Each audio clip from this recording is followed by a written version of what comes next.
Salah satunya kita akan pertama singgah nanti di Masjid Quba, Bapak Ibu sekalian ya, yang mana itu masjid yang pertama kali dibangun oleh baginda Rasul Shallallahu Alaihi Wasallam, yang tentunya sholat di sana itu mempunyai keutamaan yang lebih daripada masjid-masjid yang lain, Bapak Ibu ya, kecuali Masjid Nabawi tentunya.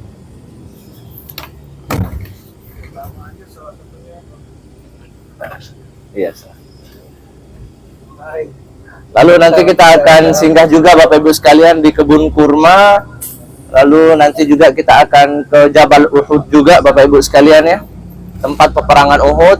Tapi insya Allah yang pertama kita akan kunjungi adalah Masjid Quba ya. Quba ini Bapak Ibu sekalian nama sebuah perkampungan kecil ya di pinggir kota Madinah, yang mana Rasul Shallallahu Alaihi Wasallam ketika beliau berhijrah ke kota Madinah, beliau tidak langsung masuk ke kota Madinah, tapi beliau singgah di Quba untuk apa? Untuk menunggu Sayyidina Ali bin Abi Thalib yang menyusul setelah beliau datang di Madinah. Jadi Bapak Ibu sekalian, ada beberapa sahabat yang memang sudah terlebih dahulu hijrah ke kota Madinah, lalu disusul dengan baginda Rasul yang hijrah bersama sahabatnya Sayyidina Abu Bakar, Bapak Ibu sekalian ya. Lalu setelah itu pula disusul dengan beberapa sahabat juga lainnya, termasuk Sayyidina Ali bin Abi Thalib. Jadi Bapak Ibu sekalian, sesampainya baginda Rasul Shallallahu Alaihi Wasallam di kota Madinah atau tepatnya di daerah Quba ya, beliau Shallallahu Alaihi Wasallam itu pertama kali membangun sebuah masjid, Bapak Ibu sekalian. Karena apa? Karena masjid ini adalah simbol persatuan umat kaum muslimin, Bapak Ibu ya. Sehingga di sanalah Rasul Shallallahu Alaihi Wasallam satukan di antara kaum muhajirin dan kaum ansor. Kaum muhajirin adalah kaum atau sahabat Nabi yang hijrah atau yang datang dari kota Makkah menuju ke kota Madinah, Bapak Ibu. Tapi kalau kaum ansor adalah penduduk asli kota Madinah Al-Munawwarah. Sebelum Rasul Shallallahu Alaihi Wasallam hijrah, Madinah ini Bapak Ibu sekalian tidak dikenal dengan kota Madinah, tapi lebih dikenal dengan Yasrib. Nah, jadi Madinah ini Bapak Ibu sekalian banyak sekali punya nama lain. Salah satunya dulu sebelum Rasul Shallallahu Alaihi Wasallam itu namanya adalah Yasrib. Sehingga ketika Rasul Shallallahu Alaihi Wasallam itu datang ke kota Madinah, beliau menamai kota ini dengan Al-Madinah. Ya, Al-Madinah adalah kota, Al-Munawwarah adalah yang bersinar, Bapak Ibu sekalian. Sehingga Rasul Sallallahu Alaihi Wasallam sebagaimana Nabi Ibrahim itu mendoakan kota Makkah, beliau mendoakan kota Madinah ini, Bapak Ibu sekalian. Ya, banyak doa beliau, di beberapa riwayat itu disebutkan Allahumma barik li ahlil madinati fi sahiha wa samariha. Ya Allah, berkahilah kota Madinah di dalam sahnya, makanannya, dan di dalam samariha, yaitu buah-buahannya.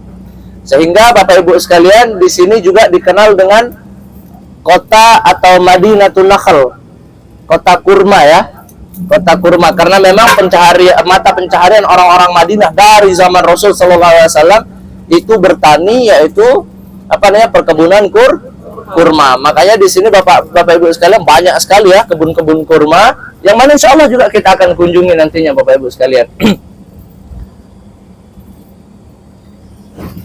Ya Bapak Ibu, ketika Rasul Shallallahu Alaihi Wasallam sampai di Masjid Quba, beliau mendirikan sebuah masjid ya. Beliau mendirikan sebuah masjid yang itu diabadikan di dalam Al-Quran. La masjidun ussisa ala taqwa min awwali yaumin. Ya, satu-satunya masjid yang dibangun atas dasar ketakwaan yaitu Masjid Quba, Bapak Ibu sekalian. Ya, tapi sebelum saya lanjut, nanti di sebelah kiri Bapak Ibu ada sebuah masjid, kelihatan? Kelihatan ya? Nah, ini namanya Masjid Bilal, Bapak Ibu sekalian ya. Masjid Bilal, karena Sayyidina Bilal bin Rabah dulu itu pernah sholat di tempat ini, sehingga diabadikan menjadi sebuah masjid, Bapak Ibu, untuk mengenang seorang Bilal bin Rabah. Bagaimana beliau dari seorang budak ya, lalu disiksa oleh majikannya, lalu dibeli oleh baginda Rasul Sayyidina Abu Bakar ya, lalu dibebaskan, lalu menjadi salah satu muazzinnya Nabi atau yang azan atau tukang azannya Nabi lah di Masjid Nabawi. Nah, kalau sekarang Masjid Bilal ini Bapak Ibu sekalian itu disebut sama orang kita ya, itu masjid dunia akhirat. Ya. Kenapa dunia akhirat? Karena bawahnya mall, atasnya masjid. Sehingga bawahnya itu orang jualan, atasnya masjid. Makanya disebut dengan dunia akhirat. Dunia akhirat. Habis mikirin dunia kan habis nih, ya Allah, minta rezeki lagi naik. Salat. Ya itu Masjid Bilal Bapak Ibu. Ya, saya lanjut lagi tentang Masjid Quba Bapak Ibu sekalian ya. Ya, dibangunnya Masjid Quba Bapak Ibu tentunya tidak dengan arahan para sahabat. Ya, tidak dengan arahan para sahabat bangun di sini wahai Rasulullah atau di sini, tidak.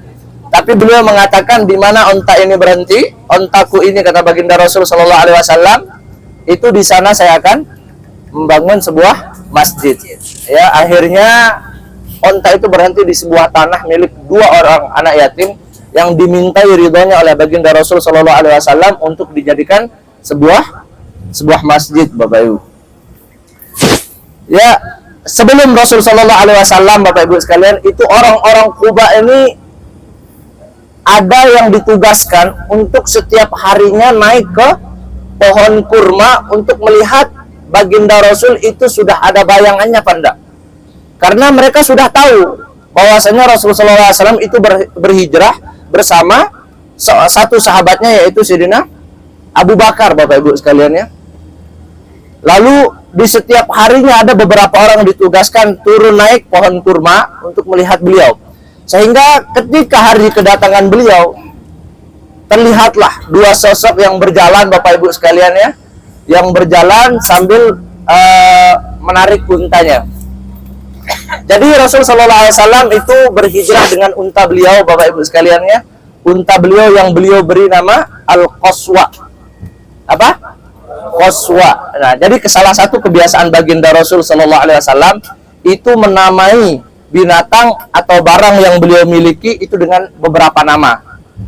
Ya, sehingga banyak juga dari orang-orang kita yang mengikuti sunnah itu, kebiasaan Nabi itu, sehingga beliau siapa yang biasanya punya keris dikasih nama, karena Rasul pedangnya punya nama Bapak Ibu sekalian.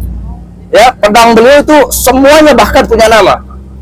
Ya, ada yang namanya Zulfiqar yang dihadiahkan kepada Sayyidina Ali, yang digunakan berduel di perang Khandaq oleh Sayyidina Ali. Itu punya nama. Lalu kendaraan-kendaraan atau hewan peliharaan beliau itu juga punya nama.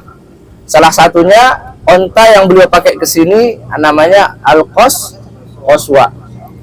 Ya, ketika beliau datang dari kejauhan dilihat oleh penduduk Quba yang turun naik, yang ditugaskan untuk melihat beliau dari atas pohon kurma. Orang-orang Quba ini diberitahu bahwasanya ada 2 orang yang datang. Lalu dia ditanya, apakah engkau tahu mana yang Rasulullah, mana beliau? Jadi tidak bisa dibedakan Bapak Ibu sekalian, dari kejauhan ini mana Nabi, mana Sayyidina Abu Bakar, tidak ditahu. Sehingga Sayyidina Abu Bakar, salah satu daripada kecerdasan beliau Bapak Ibu sekalian, beliau paham orang-orang Quba yang menunggu kami itu, mereka kebingungan mana Rasulullah, mana sahabatnya. Sehingga beliau buka imamah beliau, sorban yang beliau ikat di kepala, lalu beliau pasangkan menjadi kutroh namanya, seperti ini. Nah, dia dipasangkan di atas kepalanya baginda Rasul sallallahu alaihi wasallam. Agar apa? Agar orang Quba ini tahu ini loh yang Rasulullah. Sehingga nanti ketika datang itu mereka atau beliau berdua disambut dengan begitu meriahnya. Semua penduduk Quba dengan orang-orang Muslim yang sudah terlebih dahulu hijrah dari kota Makkah itu menyambut baginda Rasul sallallahu alaihi wasallam dan Sayyidina Abu Bakar Bapak Ibu sekalian dengan sebuah qasidah yang sangat ma'ruf di kita. Apa itu? Tala'al badru alaina min saniyatil wada'. Nah, itu sebelah kiri nih masjidnya ya. Ini sebelah kiri Masjid Quba Bapak Ibu sekalian ya. Beliau disambut, tola al-badru alaina, purnama itu telah datang kepada kami, min saniyatil wada, dari dua celah bukit wada. Wajib syukru alaina, kami wajib untuk bersyukur, mada alillahi da, selama seorang itu mengajak kepada Allah Subhanahu wa ta'ala.